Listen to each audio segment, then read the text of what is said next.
శివాయ గురవే నమః. శ్రీ గురుభ్యో నమః. ఓం శ్రీ ఓం నమః. అష్టలక్ష్మీ స్తోత్రం నుంచి ఇవాల్టి రోజు ధైర్యలక్ష్మీ స్తోత్రం గురించి శ్లోకం గురించి చెప్పుకుందాం. ధైర్యలక్ష్మి అంటే ధైర్యాన్ని ప్రసాదించే లక్ష్మి అని ఒక అర్థం. ధైర్యే సాహసే లక్ష్మి అని అంటారు. ధైర్యము, సాహసము, వివేకము ఇవి మూడు కలగలిస్తేనే విజయము అని. విజయలక్ష్మి విషయంలో ఆ వివరాలన్నీ వస్తాయి. ఇక్కడ ధైర్యము అంటే భయం లేకుండా ఉండుట అని ఒకటి. భయం లేకుండా ఉండటము అంటే ఇదే విషయమైనా సరే ఆ విషయం మీద పూర్తి అవగాహన కలిగిన వాడికి భయం ఉండదు. కొన్ని చోట్ల పూర్తి అవగాహన కలిగినా ఇంకా భయం ఉంటుంది. ఉదాహరణకి ఒక విద్యార్థి 10వ తరగతి ఎగ్జామ్ గురించి భయపడుతున్నాడు, కానీ బాగా చదివి ఉన్నాడు అంటే ధైర్యంగా ఉంటాడు. లేదు, కొంత చదివిన విషయంలో చాలా సందేహాలు ఉన్నాయి, చదవడంలో చాలా కష్టాలు ఉన్నాయి అన్నప్పుడు భయపడుతూ ఉంటాడు. అటువంటి చోట ఈ అమ్మవారి యొక్క కృప వల్ల ఏంటంటే ప్రయత్నపూర్వకంగా ఏదైతే చదువు జరుగుతోందో ఆ చదువు విషయంలో భయం లేకుండా చదివిందల్లా గుర్తుండేటట్టుగా అమ్మవారి యొక్క అనుగ్రహం చేత జరుగుతుంది. అలాగే వ్యాపారస్తుడికి, అలాగే ఉద్యోగం చేసేవారికి, అలాగే రాజులకి, ఇలా అందరికీ అన్నమాట. అమ్మవారు ఆరంభమే ఈ శ్లోకం జయవర వర్ణిని వైష్ణవి భార్గవి మంత్రస్వరూపిణి మంత్రమయే సురగణ పూజిత శీఘ్ర ఫలప్రద జ్ఞాన వికాసిని శాస్త్రనుతే భవభయహారిణి పాప విమోచని సాధు జనాశ్రిత పాదయుతే జయ జయ హే మధుసూదన కామిని ధైర్యలక్ష్మి సదా పాలయమాం అని అన్నారు. జయవర వర్షిణి, వర్ణిని అని కొన్ని చోట్ల ఉంటుంది. అంటే జయము అనే దాన్ని వరాల జల్లుగా ఇస్తూ, వర్షం ఎలా అయితే కురుస్తుందో అలా అన్ని చోట్ల వెళ్ళిన ప్రతి చోట అదృష్టాన్ని జయ రూపంలో ఇచ్చే ఆవిడ అని అర్థం అన్నమాట. జయవర వర్షిణి అంటే అది అర్థం. జయము జయము జయము అనేదే వింటూ ఉంటాడు. అది అదృష్టవంతుడి యొక్క లక్షణం. అదృష్టవంతుడు అనేవాడు ఏంటంటే అనుకున్నది ఏదో ఒకటో రెండో అయిపోయినవాడు కాదు. ఏ పని మొదలుపెట్టినా ఆ పనిలో ఎన్ని విఘ్నములు వచ్చినా, ఎటువంటి ఆటంకములు వచ్చినా ధైర్యంగా, సాహసంగా, వివేకంతో దాన్ని అధిగమించేవాడు అని అర్థం అన్నమాట. వైష్ణవి భార్గవి, వైష్ణవి అంటే విష్ణువు యొక్క స్వరూపిణి, విష్ణువు యొక్క అర్ధాంగి. భార్గవి అంటే భార్గవ మహర్షి యొక్క కుమార్తె. మంత్రస్వరూపిణి మంత్రమయే. ఇక్కడ మంత్రస్వరూపిణి అనే దానికి ప్రతి శ్లోకానికి ఒక్కొక్క కారణం ఉంది. ప్రతి చోట మంత్రరూపిణి మంత్రరూపిణి మంత్రరూపిణి అని అంటారు. మననేన త్రాయతేతి మంత్ర అంటే స్మరిస్తూ ఉన్నదాన్ని మంత్రము అని పిలుస్తారు. స్మరిస్తూ ఉండడం అంటే ఎలా అయితే ఒక విద్యార్థి నేను పరీక్షల్లో గెలవాలి, బాగా చదువుకోవాలని ప్రయత్నిస్తూ అనుకుంటూ చదువుతూ ఉంటే, అలాగే వ్యాపారి నా వ్యాపారాన్ని ఇంకా వృద్ధి చేయాలి, ఎలా చేస్తే బాగుంటుంది అని ఆలోచిస్తూ ఉండడము, అలాగే భార్య యొక్క మన్నన పొందడానికి భర్త ఎల్లప్పుడూ ఆలోచిస్తూ ఉండడము, భర్త యొక్క మన్నన పొందడానికి భార్య ఎప్పుడూ ఆలోచిస్తూ ఉండడము, ఇలాంటివన్నీ ఎలా అయితే మననము అని అంటామో, ఆలోచిస్తూ ఉంటామో, ప్రార్థిస్తూ ఉంటామో, ఆ రూపమైన స్వరూపిణైన మంత్రమయే అంటే ఆ రూపమే ఆవిడ, ఆ ఆలోచన యొక్క రూపమే ఆవిడ అని అంటారు. యాదేవి సర్వభూతేషు స్మృతి రూపేణ సంస్థిత అని అంటారనమాట. ఆ ఆలోచనే ఆవిడ, మంత్రమయే అంటే ఆ రూపమే ఆవిడ.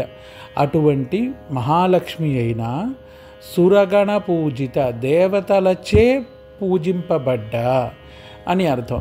దేవతలచే పూజింపబడ్డ శీఘ్ర ఫలప్రదాయిని అని అమ్మవారిని అంటారు. అంటే శీఘ్రంగా ఫలితాన్ని ఇస్తుంది. ఎవరైతే దేవతలలో ఏ దేవతారాధన అయినా సరే, దేని గురించి చేసినా, ఉదాహరణకి ఈశ్వరుడి యొక్క ఆరాధన విజయం కోసం చేసినా, లేదా దుర్గా అమ్మవారి యొక్క ఆరాధన అర్జునుడు చేశాడు ఇంద్రకీలాద్రి పైన అమ్మవారిని, యుద్ధంలో విజయం గురించి అని చెప్పేసి, ధైర్యం గురించి అని చెప్పేసి ఆ ఆరాధనైనా, అలాగే ఉచ్చిష్ట గణపతి ఇత్యాది ఆరాధనలని ఏ రూపమైనా సరే ధైర్యం గురించి, విజయం గురించి చేసినప్పుడు ఆ శక్తి రూపం ఏదైతే ఉందో అది ధైర్యలక్ష్మి అమ్మవారి రూపం అన్నమాట. అటువంటి ధైర్యలక్ష్మి అమ్మవారి యొక్క శీఘ్ర ఫలప్రదం, ఏ ఆరాధన చేసినా శీఘ్ర ఫలితాన్ని ఇస్తుంది, దానికి సంబంధించింది అటువంటి ఆవిడ. కానీ ఈవిడ ధైర్యలక్ష్మి అమ్మవారు శీఘ్ర ఫలప్రదం దేని గురించి ఇస్తుంది అంటే జ్ఞాన వికాసిని శాస్త్రనుతే జ్ఞాన వికాసిని అంటే దేన్ని గురించి అయితే విజయాన్ని కోరుతూ ప్రయత్నపూర్వకంగా ఆరాటపడుతూ ఉంటామో దాని సంబంధమైన జ్ఞానాన్ని, వివేకాన్ని వృద్ధి చెందించి అనుగ్రహిస్తుంది. శాస్త్రనుతే, ఇక్కడ శాస్త్రము అంటే షట్శాస్త్రాలనే అర్థమే కాదు, 64 కళలు 64 శాస్త్రాలుగానే చెప్తారు. ఎవరైనా మంచి వంట వండాలి, భార్య అమ్మ ఓ మంచి వంట వండి పిల్లలకి మొగుడికి పెట్టాలి అని అనుకున్నప్పుడు ఆ వంట వండే ఆతృత ఏదైతే ఉందో ఆ ఆతృతకి ప్రయత్నపూర్వకంగానే అమ్మవారి యొక్క కృప వల్ల పాకశాస్త్రము యందు ప్రావీణ్యత తానంతటదే వస్తుంది. వంటలో ఆ రుచి కూడా కలుగుతుందన్నమాట. అంటే ఆ జ్ఞానము, ఆ వివేకాన్ని. అలాగే చదువుకునే విద్యార్థికి, అలాగే ఉద్యోగం చేసేవాడికి ఉన్నత ఉద్యోగ స్థానానికి వెళ్ళడానికి కావాల్సిన జ్ఞానాన్ని, శాస్త్రాన్ని మార్గదర్శకం చేయిస్తుందన్నమాట. అది కూడా శీఘ్రంగా ఇస్తుంది అని అంటూనే దీని తర్వాత వాక్యంలో భవభయహారిణి పాప విమోచిని అని అంటారు. ధైర్యం ఉన్నవాడు పాపాలు చేయడానికి చాలా అవకాశాలు ఉంటాయి. అదే ఎందుకంటే గర్వము, అహంకారము తొందరగా వస్తాయి. ఎక్కడైనా సరే, ఎప్పుడైనా సరే గెలుస్తూ వెళ్ళేవాడికి ఇది ఒక భయంకరమైన బాధ ప్రభావం ఉంటుంది. ఏ యుగంలో అయినా సరే ఈ బాధ ఉంటుంది. అందుకని అటువంటి విషయంలో తప్పులు చేయడం స్వాభావికం. రావణుడంతటి వాడు మహాజ్ఞాని, విద్వాంసుడు మరియు మహాశక్తివంతుడు. అన్ని రకములైన ఆయుధాల గురించి, శాస్త్రాల గురించి తెలిసినవాడు. అంత తెలిసినవాడైనా అహంకారంతో తప్పులు చేయడం ఆరంభం జరిగిపోతుంది.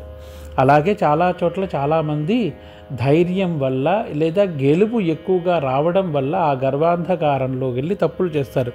అటువంటి తప్పులు జరగకుండా ఆ పాపాన్ని విమోచనం అంటే ఆ తప్పులు జరగకుండా కాపాడుతూ సాధుజనాశ్రిత పాదయుతే అని అంటారు. సాధుజనులు అంటే శాంతియుతంగా, సామరస్యంగా ఉంటూ తన వివేకంతో, తన ధైర్యంతో, తన సాహసంతో పనిని ముగించుకుని ఎదుటివాడికి ఇబ్బంది కాకుండా తను ఇబ్బంది పడకుండా ఉండేటట్టుగా ఉన్న వాళ్ళని సాధువులు అని అంటారు. అటువంటి సాధువు అంటే సన్యాసులని సాధువు అనడం వేరు. ఇక్కడ ధైర్యలక్ష్మి అమ్మవారి ఆరాధనలో సాధువు అంటే అది. అటువంటి పరిస్థితిని అమ్మవారే కాపాడుతుంది. ఎప్పుడు కాపాడుతుంది? జనాశ్రిత పాదయుతే, ఆ అమ్మవారి యొక్క పాదాలని ఆశ్రయించిన వాడికి ఇది కలిగిస్తుంది అమ్మవారు. ఈ వాక్యంలోనే మొదటగా చెప్పిన భవభయహారిణి అని అంటారు. భవభయము అంటే సంసారంలో ఈ ధైర్యం వల్ల, యుద్ధం వల్ల, లేదా యజ్ఞం వల్ల, లేదా గెలవడము అనే దాన్ని పెట్టుకోవడం వల్ల, లేదా ఇంకా ఇలాంటి విషయాల వల్ల చాలా రకాలైన ధైర్యము ఉంటుంది. ధైర్యంతో పాటు భయం ఎప్పుడూ ఉంటుంది. ఎక్కడ రాత్రి ఉంటే అక్కడ పగలు ఉంటుంది, ఎక్కడ తడి ఉంటే అక్కడ పొడి ఉంటుంది, అలాగే ఎక్కడ ధైర్యం ఉంటే అక్కడ భయము ఉంటుంది. అటువంటి భవభయాన్ని, భయము అనేది ఏంటంటే మంచితనం వల్ల వచ్చే భయం ఒకటి, రెండోది నాకన్నా గొప్పవాడు వచ్చి నన్ను ఇచ్చేస్తాడేమో అనే భయం ఒకటి. ఇలాంటి భయాలు చాలా ఉంటాయి. ఇదివరకు కూడా మనం ఒకసారి చెప్పుకున్నాం. భర్తృహరి శతకంలో, వైరాగ్య శతకంలో ఒక చోట ఉంటుంది, భోగే రోగ భయం. ధైర్యవంతుడు అన్ని రకాలుగా విజయం పొందాడు, రాజు అయిపోయాడు. ఆనందించాలి అని అనుకుంటే, భోగాన్ని అనుభవించాలి అనుకుంటే రోగం వస్తుందేమో అని భయం. ఇష్టం వచ్చినట్టు తిందాము, లేదంటే ఏదైనా తాగుదాము, ఇలా సాంసారిక సుఖాల్లో అలవాటు పడదాం అనుకున్న వాడికి రోగాలు ఏమైనా వచ్చేస్తాయేమో అని భయం ఉంటుంది. కులేచ్యుతి భయం. కులంలో, మంచి కులంలో పుట్టాను, ఏదైనా తప్పు చేస్తానేమో, కులానికి చెడ్డ పేరు తీసుకొస్తానేమో అని భయం ఉంటుంది. విత్తే నృపాలాద్ భయం. బాగా డబ్బు సంపాదిస్తున్నాను కానీ ఇన్కమ్ ట్యాక్స్ లాంటి వాళ్ళ వల్ల భయం ఉంటుంది. తప్పు చేస్తానేమో, చేశానని తప్పు భయం ఇలా ఉంటుంది. మానే దైన్య భయం. మానము అంటే అధికారంతో పాటు, ధైర్యంతో పాటు వచ్చిన యశోకీర్తి, అవి పోతాయేమో అని భయం. బలే రిపు భయం. పోనీ బలవంతుడిని అనే ఒక ధైర్యం ఉన్నా శత్రువుల చేత భయం ఎప్పుడూ ఉంటుంది. రూపే జరాయాద్ భయం, సుందరమైన రూపాన్ని కాపాడుకుంటూ ఆరోగ్యంగా వస్తే వయసు అయిపోయిన తర్వాత ఈ సౌందర్యాన్ని ఎలా కాపాడుతాను అనే భయం ఉంటుంది. అలాగే శాస్త్రే వాద భయం, చాలా తెలివితేటలతో బాగా చదువుకునేవాడిని బాగా చదువుకుంటాను అంటే నాకన్నా చదువుకున్నవాడు ఎవడైనా నాకు పోటీగా వచ్చేస్తాడేమో అని భయం. గుణేఖల భయం, మంచి గుణాలతో మంచి ప్రవర్తనతో ఉంటే ఏమో ఏదో తెలుసో తెలియక ఏదైనా తప్పులు చేసేస్తానేమో అనే ఒక భయం ఉంటుంది. కాయే కృతాతాన్ భయం, అంటే కాయము అంటే శరీరము, ఇది ఎప్పుడు జీవి విడుస్తుందో, ఈ ఆత్మ ఎప్పుడు ఈశ్వరుడితో లీనం అవుతుందో తెలీదు. ఇలాంటి భయం, ఇలాంటి అన్ని భయాలకి సర్వం వస్తు భయాన్వితం. ఈ ప్రపంచంలో ఉండే అన్ని వస్తువులు భయంతో సమానమే, భయంతో కూడినవే. అందుకే భవభయ విమోచిని అంటారు. వైరాగ్యమేవా భయం అని పూర్తి చేస్తారు ఆ శ్లోకాన్ని. కానీ ఆ భయాన్ని నివారణ చేస్తుందిట. భవభయ హారిణి అని అంటారు. హారిణి అంటే హరించడము, హరించడము అంటే నాశనం చెయ్యడము అని అర్థం. అలాగే భయాన్ని నాశనం చేసి, పాపాన్ని విమోచనం చేసి, సాధు ప్రవర్తిని పెంపొందించి అమ్మవారు కృపని, సాధు ప్రవృత్తిని పెంపొందించే కృపని అమ్మవారు ఇస్తుంది. ఎప్పుడైతే పాదయుతే, ఆశ్రిత పాదయుతే, అమ్మవారి యొక్క పాదాలను ఆశ్రయిస్తామో అప్పుడు అమ్మవారు ఇలా కాపాడుతుంది అని ధైర్యలక్ష్మి చెప్తూ, జయ జయ హే మధుసూదన కామిని ధైర్యలక్ష్మి సదా పాలయమాం అని పూర్తి చేశారు. శ్రీమాత్రే నమః. ఓం శ్రీ ఓం నమః.